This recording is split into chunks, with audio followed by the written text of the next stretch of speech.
লগে লগে মোৰ শাহুৱে মোক লগ কৰিবলৈ আহিছিল আৰু যাওঁতে মোৰ মুখখন মিঠা কৰি গৈছিল। মই বৰ সুখী হৈছিলো কাৰণ তেওঁ মোক বহুত ভাল পাইছিল আৰু সেইবাবে মোৰ মা দেউতাৰো তেওঁৰ পুত্ৰৰ লগত বিয়াৰ সম্পৰ্কৰ বাবে একো আপত্তি নাছিল। চহৰত দীপকৰ ভাল চাকৰি এটা আছিল। মোৰ শাহুৱে গাঁৱত এটা ডাঙৰ ঘৰ সাজি লৈছিল আৰু সেই ঘৰটো দীপকৰ উপাৰ্জনৰ ওপৰত নিৰ্মাণ কৰা হৈছিল। দীপক আৰু মই বহু বছৰ ধৰি লগ পোৱা নাছিলো। দীপকে চহৰখনতে বহু বছৰ সময় পাৰ কৰিলে। দীপক ঘৰত আহিলেও আমাৰ গাঁৱলৈ আহিবলৈ তেওঁৰ সময় নাথাকে। কিন্তু দীপকৰ মাকে সম্পৰ্ক এটা গঢ়ি দিয়াৰ পিছতো দীপকে মোক লগ কৰিবলৈ আমাৰ গাঁৱলৈ অহা নাছিল। এই বিষয়টোক লৈ মোৰ অন্তৰত উপযুক্ত প্ৰশ্ন উত্থাপন হবলৈ ধৰিলে। এদিন মোৰ হব লগা শাহু আমাৰ ঘৰলৈ আহোঁতে মই তেওঁক সুধিলো যে দীপকে মোক লগ কৰিবলৈ আমাৰ গাঁৱলৈ কিয় নাহে।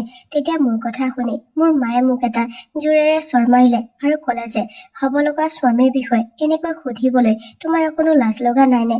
দীপক দায়িত্ব বুজা ল'ৰা আৰু মোৰ ছোৱালীজনীৰ জ্ঞান বোলা বস্তুটোৱেই নাই যে ক'ত কি সুধিব লাগে। মই লগে লগে কান্দি উঠিলো। শাহুৱে হাঁহি এটা মাৰি ক'লে যে দীপকে সময় পোৱাৰ লগে লগে নিশ্চয় আহিব। দীপকৰ গাত চহৰৰ বতাহ লাগিছে। তেওঁ খুব কম কথা কয়। মায়ে খঙেৰে মোৰ ফালে চালে আৰু মই তাৰ পৰা উঠি মোৰ ৰুমলৈ আহিলো। শাহুমা যোৱাৰ পিছতো মায়ে মোক হাজাৰটা কথা শুনাইছিল। কিন্তু মই নিজৰ সপোনৰ দুনিয়াত মগ্ন হৈ পৰিলো। মোৰ হবলগীয়া স্বামীজনো নায়কৰ দৰে নগৰীয়া হৈ পৰিছে বুলি ভাবি ভাল লাগিল। মই আৰম্ভণিৰে পৰা বিয়া হৈ চহৰত থাকিম বুলি ভাবি মনতে বৰ আনন্দ পাইছিলো। তেওঁ বিয়াৰ বাবে এবছৰ সময় লৈছিল। 1 বছৰৰ সময় মই কেৱল সপোন দেখি দেখিয়ে পাৰ কৰিছিলো। কিন্তু মই সপোনতো ভবা নাছিলো যে এদিন মোৰ সকলো সপোন ধূলিৰ লগত মিহলি হৈ পৰিব। কিছুদিনৰ পাছত মোৰ আৰু দীপকৰ বিয়াখন বহু ধুমধামেৰে আৰু বহু ৰীতি নীতিৰে সম্পন্ন হল।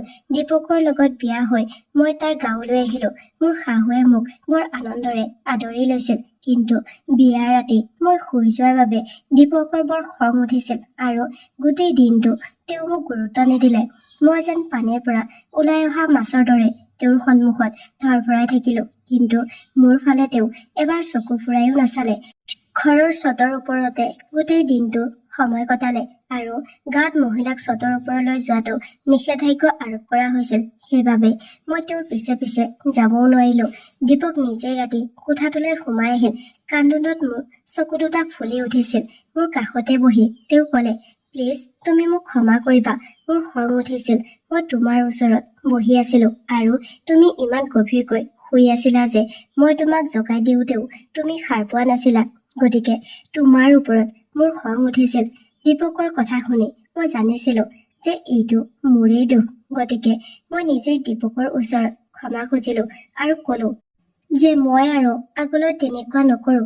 আপুনি অভিযোগ কৰিবলৈ সুবিধা নিদিওঁ। দীপকে সুখী হৈ মোৰ দীঘল চুলিখিনি প্ৰশংসা কৰিবলৈ ধৰিলে। মই ভাবিবলৈ ধৰিলো গোটেই দিনটো ইমান খং কৰি দীপক হঠাতে ইমান মৰমীয়াল কেনেকৈ হল। দীপকে আকৌ এবাৰ লালমোহন এটা উলিয়াই মোৰ মুখত নিজ হাতেৰে ভৰাই কবলৈ ধৰিলে যে লালমোহন খালে ওঠ ৰঙা হৈ যায়। তোমাৰ ওঠযোৰ ধুনীয়া আৰু মুখখন বিলাহীৰ দৰে ৰঙা হৈ পৰিব। তেওঁৰ কথাত ইমানেই মৰমৰ মধুৰতা আছিল যে মোৰ লাজ লাগিছিল। দীপকে মোৰ হাতত ধৰি কিবা এটা কৈ আছিল। কিন্তু মই অচেতন হৈ পৰিলো আৰু কিছু সময়ৰ পাছত মই এই পৃথিৱীৰ পৰা যেন আঁতৰি আছিলো তেনেকুৱা হৈছিল। আকৌ এবাৰ চকু মেলিলো। তেতিয়া দেখিলো যে ৰাতিপুৱা 11 বাজিল। মই মোৰ জ্ঞান হেৰুৱাই পেলাইছিলো। মই জানিছিলো যে দীপকৰ নিশ্চয় আকৌ এবাৰ খং উঠিছে। এতিয়া মই বুজিব পৰা নাছিলো যে এনেকৈ ইমান গভীৰ টোপনি কেনেকৈ আহিল মোৰ। মোৰ কাপোৰবোৰ সম্পূৰ্ণ তিতি আছিল, যাৰ কাৰণে মোৰ বহুত ঠাণ্ডা লাগিছিল। খৰধৰকৈ গা ধুই সাজু হলো আৰু মই কোঠাৰ পৰা ওলাই আহোঁতে মোৰ স্বামীয়ে খঙেৰে কোঠাৰ বাহিৰত শাহুমাক কৈ আছিল যে তুমি মোক এনে এজনী ছোৱালীৰ লগত বিয়া কৰাই দিছা, যিজনী ছোৱালী ৰাতিপুৱা টোপনিৰ পৰা উঠি কি কৰিব লাগে তাকে নাজানে। মই তাইৰ লগত মিলি কেনেকৈ গোটেই জীৱন কটাব পাৰিম। গাঁৱৰ মহিলাসকলে ৰাতিপুৱা সোনকালে উঠি ঘৰৰ কাম কাজ কৰিব লাগে বুলিও তাই নাজানে। তুমি ৰাতিপুৱাৰ পৰা ঘৰৰ কাম কাজ কৰি আছা আৰু তাই ৰাণীৰ দৰে শুই আছে। যদি এনেকুৱাই পৰিস্থিতি চলি থাকে তেন্তে মোৰ ঘৰত তোমাৰ প্ৰিয় বোৱাৰীজনীক মই আৰু বেছি দিন সহ্য কৰিব নোৱাৰিম। দীপকৰ এই কথাবোৰ শুনি মই ভয় খাইছিলো। মোৰ স্বামী ইমান কঠোৰ হ'ব বুলি মই কল্পনাও কৰিব পৰা নাছিলো। ইয়াৰ বাহিৰে একো শুনিবলৈ মোৰ আৰু সাহস নাছিল। মই মনে মনে পাকঘৰলৈ গলো। মোৰ শাহুৱে সঁচাকৈ ৰাতিপুৱাৰ পৰা কামত ব্যস্ত আছিল, কাৰণ পাকঘৰটো সম্পূৰ্ণ পৰিষ্কাৰ আছিল আৰু দুপৰীয়াৰ আহাৰো প্ৰস্তুত কৰা হৈছিল। দীপকৰ লগতে শাহুৰ চকুতো মই তললৈ নামি আছিলো। মোৰ নিজৰ ওপৰত অনবৰতে খং উঠিছিল। মই শুই থাকোতে মোৰ শাহু মায়ে ঘৰৰ সকলো কাম সম্পূৰ্ণ কৰি পেলাইছিল আৰু হয়তো সেইবাবেই দীপকৰ অত্যন্ত খং উঠিছিল আৰু তাৰ পিছত তেওঁ ছটৰ ওপৰলৈ গৈছিল, কাৰণ তেওঁ ভালদৰে জানিছিল যে মই তেওঁৰ পিছে পিছে ছটৰ ওপৰলৈ যাব নোৱাৰিম। গোটেই দিনটো কান্দি থাকিলো, যিটো সুখৰ বাবে মই গোটেই বছৰটো অপেক্ষা কৰি আছিলো, কিন্তু মই এতিয়াও সেই সুখৰ পৰা বহু দূৰৈত আছিলো। দীপকৰ লগত মই স্বামী স্ত্ৰীৰ সম্পৰ্ক গঢ়িব পৰা নাছিলো আৰু তেওঁৰ অন্তৰত ঠাই ল'ব পৰা নাছিলো। আনহাতে দীপকৰ কথাই মোক ভালকৈ বুজাইছিল যে মোৰ কিবা ভুল হলে তেওঁ মোক ঘৰৰ পৰা উলিয়াই দিব। গাঁৱৰ পৰা বাৰে বাৰে মোলৈ মাৰ পৰা ফোন আহি আছিল। মায়ে মোক কৈ আছিল যে তুমি আহি আমাৰ ঘৰত এসপ্তাহ থাকিব লাগিব। ৰীতি নীতি অনুসৰি বিয়াৰ পিছত কইনাই এসপ্তাহৰ বাবে মাতৃগৃহত থাকিবলৈ আহে। মোৰ একেবাৰে যাবলৈ মন যোৱা নাছিল, কাৰণ দীপকৰ মোৰ ওপৰত ইতিমধ্যে বহুত খং উঠিছিল। এনে পৰিস্থিতিত যদি মই তেওঁক এৰি মাৰ ঘৰলৈ যাওঁ, তেতিয়া হয়তো তেওঁ মোৰ লগত কেতিয়াও কথা নাপাতিব। ৰাতি দীপক আমাৰ কোঠাটোলৈ সোমাই আহিল। মই আচৰিত হলো যে ৰাতি হলে দীপকে কেনেকৈ হঠাতে ভাল হৈ যায়। মোৰ ওচৰত বহি তেওঁ মোক নিজে সুধিবলৈ ধৰিলে যে তোমাৰ মায়ে তোমাক কিয় ফোন কৰিছিল। মই তেওঁক সকলো কথা কওঁতে তেওঁ এইটো বৰ ভাল কথা বুলি ক'লে, তুমি মাৰ ঘৰত এসপ্তাহ থাকি আহা, নহলে মোৰ মায়ে কবলৈ আৰম্ভ কৰিব যে মই তোমাক তোমাৰ মাৰ ঘৰত যাবলৈ বাধা দিছো। মোৰ চাকৰিৰ ছুটিও কাইলৈৰ পৰা শেষ হব। ৰাতিপুৱাই চহৰলৈ যাম আৰু ৰাতিহে ঘৰলৈ উভতি আহিম। তুমি তোমাৰ মাৰ ঘৰত এসপ্তাহ কটাই উভতি আহিবা আৰু মোৰ মাকো তোমাৰ লগত লৈ যোৱা। মই দীপকৰ পৰা এই ধৰণৰ দূৰত্ব আশা কৰা নাছিলো। তেওঁৰ কথা আৰু শুনিবলৈ মোৰ সাহস নাছিল, গতিকে মই আনন্দৰে মান্তি হলো। দীপকে তেতিয়া আকৌ এটা লালমোহন পলিথিনৰ পৰা উলিয়াই মোৰ মুখত ভৰাই কবলৈ ধৰিলে, খৰধৰকৈ খোৱাৰ পৰিৱৰ্তে লাহে লাহে খাব লাগে। এই মিঠাইখিনি মই মহানগৰীৰ বিখ্যাত মিঠাই দোকানৰ পৰা আনিছো। সদায় এনেকৈ লালমোহন খালে তোমাৰ ওঁঠ দুটা ৰঙা হৈ পৰিব আৰু খুব ধুনীয়া দেখা হবা। দীপকক এনেকৈ সলনি হোৱা দেখি মোৰ বৰ ভাল লাগিল। তেওঁ কঠোৰ আছিল যদিও সমানে মৰমীয়াল মানুহ আছিল। তেওঁৰ খং উঠাটো উচিত আছিল। মোৰ ভুলৰ বাবেই তেওঁৰ খং উঠিছিল। দীপকে কবলৈ ধৰিলে যে মই মাক কম যে কাইলৈ তোমাৰ লগত তোমাৰ মাৰ ঘৰলৈ যোৱাৰ কথা। তুমি অলপ সময় ৰোৱা, মই মাৰ লগত এই বিষয়ে কথা পাতি আহোঁ। দীপকৰ কথা শুনি মই হাঁহি এটা মাৰিলো। মই সিদ্ধান্ত লৈছিলো যে আজি মই কোনো কাৰণতে শুব নোৱাৰো আৰু দীপকৰ বাবে অপেক্ষা কৰিম। গাঁৱলৈ যোৱাৰ আগতে মই তেওঁৰ অন্তৰৰ পৰা সকলো দূৰত্ব মচি পেলাম। মই খৰধৰকৈ মোৰ বায়ে দিয়া নাইটিটো পিন্ধিলো। বেৰত থকা আইনাখনত মোৰ ওঁঠ দুটা দেখি মই আচৰিত হলো। দীপকে মোক ঠিকেই কৈছিল যে মোৰ ওঁঠ দুটা ৰঙা হৈ যাব, আৰু সঁচাকৈ মোৰ ওঁঠ দুটা ৰঙা হৈ আছিল। মই আহি বিচনাত বহি ললো আৰু দীপকৰ বাবে অপেক্ষা কৰিবলৈ আৰম্ভ কৰিলো। কিন্তু দীপক ঘূৰি অহাৰ আগতে মই আকৌ এবাৰ টোপনিত লালকাল হৈ পৰিলো। ৰাতিপুৱা 10 বজাত সাৰ পাই দেখিলো যে দীপক চহৰলৈ গুচি গৈছিল। তেওঁ অতি সোনকালে ৰাতিপুৱাই চহৰলৈ ৰাওনা হৈছিল, কাৰণ চহৰলৈ যাত্ৰা 2 ঘণ্টাৰ আছিল। মই কান্দিবলৈ ধৰিলো। বিয়াৰ এসপ্তাহৰ পাছতো মই দীপকৰ লগত কোনো সম্পৰ্ক গঢ়ি তুলিব পৰা নাছিলো, আৰু দীপকৰ খঙৰ কাৰণ কেৱল মোৰ টোপনিৰ ওপৰত আছিল। মোৰ কাপোৰবোৰ কেনেকৈ তিতি গল বুলি ভাবি চিন্তিত হৈ পৰিলো। হয়তো দীপকে মোক জগাই দিব চেষ্টা কৰিবলৈ মোক পানী ঢালি দিছিল। কোঠাৰ পৰা ওলাই অহাৰ লগে লগে দেখিলো যে শাহুমা গাঁৱলৈ যাবলৈ সাজু হৈ আছিল। শাহুমাই মোক দেখি কলে যে দীপক চহৰলৈ গল, এতিয়া আমি দুয়ো গাঁৱলৈ যাওঁ বলা। গধুৰ হৃদয়খন লৈ মই মা দেউতাৰ ঘৰলৈ ৰাওনা হলো। মোৰ হৃদয়খন যেন দীপকৰ লগে লগে চহৰলৈ গৈছিল, তেনেকুৱা অনুভৱ হৈছিল। এতিয়া মই তেওঁক 1 সপ্তাহৰ পিছতহে লগ পাম। মোৰ পৰিয়ালৰ লোকসকলে মোক দেখি বৰ আনন্দিত হৈছিল আৰু মোৰ সৰু ভণ্টিৰ সুখৰ কোনো সীমা নাছিল। মোৰ আগমনৰ খবৰ গোটেই গাঁওখনতে সোমাই গৈছিল। গতিকে এজাক মহিলাই মোক চাবলৈ আহিবলৈ ধৰিলে। চুবুৰীয়াৰ খুৰীৰ ছোৱালী নিতাৰ বিয়া আছিল। তাই মোৰ ঘনিষ্ঠ বান্ধৱী আছিল আৰু গাঁৱলৈ অহাৰ পিছত তাইৰ বিয়াত উপস্থিত থকাৰ সুযোগ পাইছিলো। হাঁহি ফূৰ্তি হল যদিও অন্তৰত কোনো সুখ নাছিল, কাৰণ মোৰ হৃদয়খন দীপকৰ বাবে ব্যাকুল হৈ আছিল। আচৰিত কথাটো হল যে মই মোৰ মাৰ ঘৰলৈ অহাৰ পৰা মই একেবাৰে শুই থকা নাছিলো আৰু তাত মই দীপক কোঠালৈ অহাৰ লগে লগে বিচনাত ঢলি পৰিছিলো। ইয়াত মই কেৱল বিচনাখনত ইকাতি সিকাতি কৰি থাকিলো। হয়তো দীপকৰ স্মৃতিয়ে মোক শুবলৈ দিয়া নাছিল। চুবুৰীটোত আজি নিতাৰ মেহেন্দিৰ নিশা। নিতাৰ মোমায়েকৰ ল'ৰা অজয় চহৰৰ পৰা আহিছিল বিয়াত অংশ লবলৈ। সৰুৰে পৰাই সি গাঁৱলৈ অহা যোৱা কৰিছিল। সি মোক ভাল পাইছিল, কিন্তু মই তাৰ প্ৰেমৰ প্ৰস্তাৱ অস্বীকাৰ কৰিছিলো। মোক দেখাৰ লগে লগে সি মোৰ পিছে পিছে আহিবলৈ ধৰিলে। মই ভাবিলো তেওঁৰ কি হৈছে। তাৰ চকু মোৰ ওপৰত নিবদ্ধ আছিল আৰু হয়তো মোৰ শাহুৱে এই কথা অনুভৱ কৰিছিল। মই বহুত ভয় খাইছিলো। মোৰ বিয়া হোৱা পিছৰে পৰা দীপকৰ লগত মোৰ স্বামী স্ত্ৰীৰ সম্পৰ্ক গঢ়ি উঠা নাই। যদি মোৰ শাহুৱে অজয়ৰ কথা গম পায়, তেন্তে মোৰ নতুনকৈ গঢ়িব ওলোৱা সংসাৰখন ধ্বংস হৈ যাব। গতিকে মই বিয়া ঘৰ এৰি মোৰ মাৰ ঘৰলৈ উভতি আহিব ধৰিলো আৰু অজয় মোৰ পিছে পিছে আহি মোক বাধা দি কলে যে মই তোমাক বহুত বেছি ভাল পাওঁ। তুমি যদি বিচৰা তেনেহলে মই মোৰ মা দেউতাক তোমালোকৰ ঘৰলৈ তোমাক মোলৈ খুজিবলৈ পঠিয়াই দিম। অজয়ৰ এই কথাবোৰে মোৰ প্ৰাণবায়ু হেৰুৱাই পেলাইছিল। মই খঙেৰে অজয়ক কলো যে মই বিয়া হৈছো আৰু ভৱিষ্যতে তুমি তেনেকুৱা কাম নকৰিলে ভাল। মোৰ কথা শুনি অজয়ে কবলৈ ধৰিলে যে মোৰ চহৰত এটা ডাঙৰ ঘৰ আৰু এখন গাড়ী আছে। মই তোমাক সকলো সুখ দিম, কিন্তু তুমি তোমাৰ স্বামীক এৰি মোৰ লগত আহা। মই তোমাক সদায় ভাল পাই আহিছো।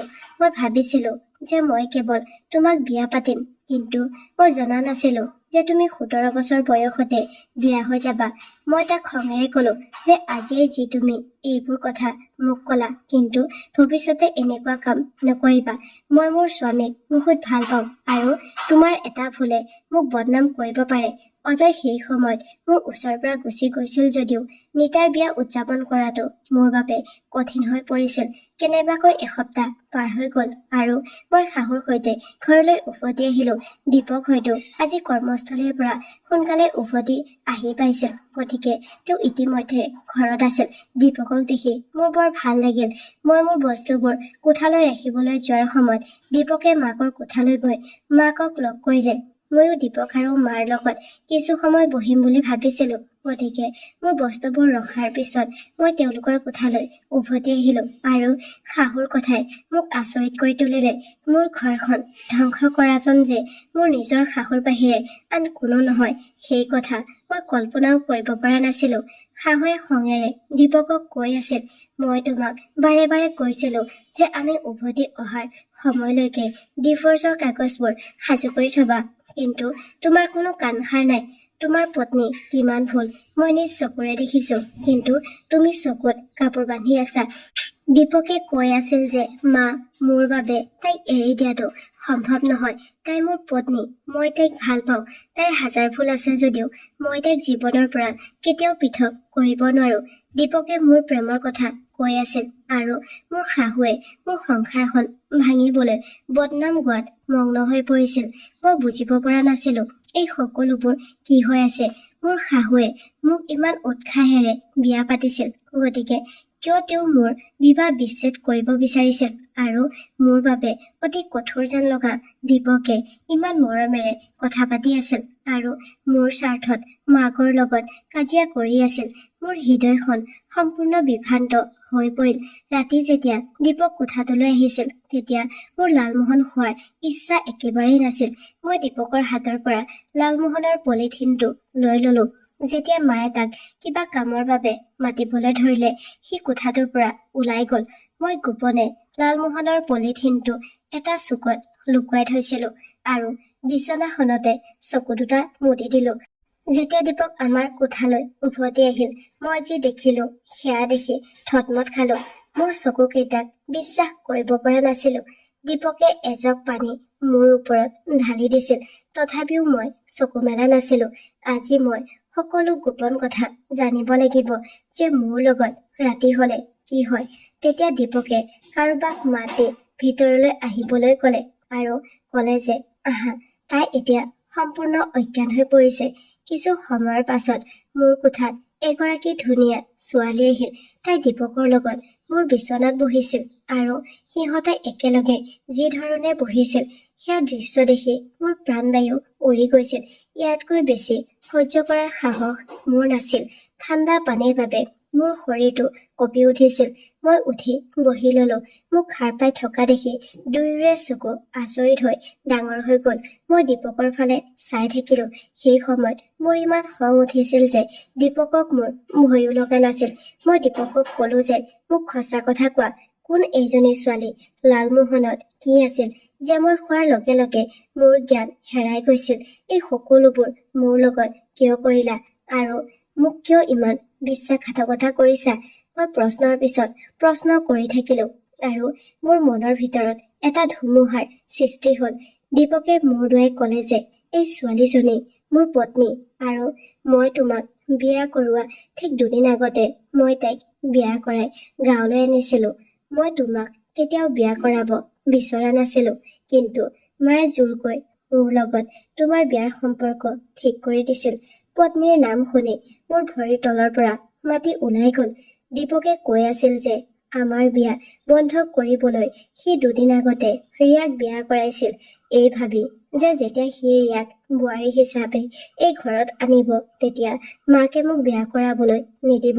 কিন্তু মাকে তাৰ কথা নুশুনিলে আৰু তেওঁ দীপকৰ ওপৰত হেঁচা প্ৰয়োগ কৰিলে যে তেওঁ ৰিয়াক বিবাহ বিচ্ছেদ কৰিব লাগে।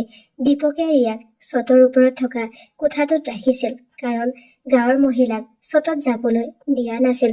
সেইবাবে দীপকে নিশ্চিত আছিল যে মই কেতিয়াও তেওঁৰ পিছে পিছে চটলৈ নাযাওঁ। দীপকে লালমোহনত ইচ্ছাকৃতভাৱে টোপনি যোৱা ঔষধ মিহলাইছিল আৰু তেওঁ প্ৰতি নিশা আমাৰ কোঠাত ৰিয়াৰ লগত সময় কটাইছিল। বিয়াৰ আগতে ৰিয়াই চহৰত কাম কৰিছিল, সেয়েহে মাকে অনুভৱ কৰিছিল যে ৰিয়াই মানুহক সন্মান কৰিব নাজানে আৰু সেয়েহে মায়ে বাৰে বাৰে কৈছিল যে মই যাতে ৰিয়াক বিয়া নকৰাও। ৰিয়া মোৰ প্ৰথম প্ৰেম। দীপকে কৈ আছিল যে মাকে আত্মহত্যাৰ ভাবুকি দিছিল, সেইবাবেই তেওঁ মোক বিয়া কৰাবলৈ মান্তি হৈছিল। দীপকে কোনো কাৰণতে ৰিয়াক এৰিব নোৱাৰে আৰু মই এই বিষয়ে নিশ্চিত আছিলো। দীপকে মোক গোটেই সত্যটো কৈছিল, যিটো শুনাৰ পিছত মোক কবলৈ একো বাকী নাছিল। মই গম পালো যে সেইদিনা মোৰ শাহুৱে ৰিয়া আৰু দীপকৰ বিবাহ বিচ্ছেদৰ কথা কৈ আছিল, যিটো মই ভুল বুজিছিলো। মোৰ ধ্বংসৰ আঁৰত কেৱল দীপকেই নহয়, তাৰ আঁৰত মোৰ শাহুও আছিল, যিয়ে নেকি সকলোবোৰ জানিছিল যে পুতেকে নিজৰ পছন্দ অনুসৰি বিয়া পাতিছে। তথাপিও তেওঁ মোক দ্বিতীয়বাৰৰ বাবে নিজৰ পুতেকৰ লগত জোৰকৈ বিয়া কৰাই দিলে। দীপকৰ লগত জীৱনৰ বহু সপোন দেখিছিলো। আন কাৰোবাক ইমান ভাল পোৱা এনেকুৱা মানুহৰ লগত মই মোৰ জীৱনটো কেতিয়াও কটাব নোৱাৰো, যিয়ে নেকি নিজৰ স্বাৰ্থৰ কাৰণে মোক মাদক লালমোহনো খুৱাব পাৰিছিল। বস্তুবোৰ গোটাই শাহুক আহো বুলি কৈ গাঁৱলৈ ৰাওনা হলো। মোৰ শাহুৱে মোক বাৰে বাৰে আশ্বাস দিবলৈ বহু চেষ্টা কৰিছিল যে দীপকে ৰিয়াক এৰি সি মোৰ হৈ যাব, কিন্তু মই মোক ভাল পাব নোৱাৰা মানুহৰ লগত কেতিয়াও থাকিব নোৱাৰো। মা দেউতাক কৈ মই দীপকৰ পৰা ডিভোৰ্চ ললো। মই মোৰ মা দেউতাৰ ৰাণী আছিলো। তেওঁলোকে নিজে মোক এনে জুইত পেলাব বিচৰা নাছিল।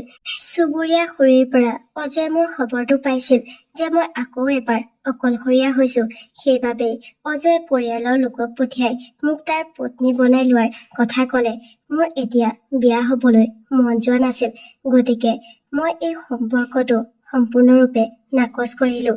এতিয়া আকৌ এবাৰ পঢ়া শুনা কৰি নিজৰ ভৰিৰ ওপৰত থিয় হলো। পঢ়া শুনাৰ লগতে মোৰ পৰীক্ষা শেষ হৈ গল। প্ৰতিটো বিবাহ সফল হোৱাটো প্ৰয়োজনীয় নহয়, কিন্তু বিফল বিবাহৰ অৰ্থ এইটো নহয় যে ব্যক্তিজন বিফল। বিবাহ বিফলতাৰ পিছত মই বহুত সফল হৈছিলো। অধ্যয়ন জগতত পতাকা ৰোপণ কৰি মই সমগ্ৰ জিলাতে নিজৰ গাঁওখনলৈ গৌৰৱ কঢ়িয়াই আনিছিলো। যদি মোৰ মৰমৰ ভনী বা বাহঁতে কোনোবাই নিজৰ বিবাহ জীৱনত বিফল হয় নতুবা বিবাহিত জীৱনৰ বলি হৈছে, তেন্তে জীৱনত আগুৱাই যোৱাৰ লগতে জীৱনত আন সফলতা লাভ কৰাৰ নতুন নতুন উপায় বিচাৰিবলৈ চেষ্টা কৰিব।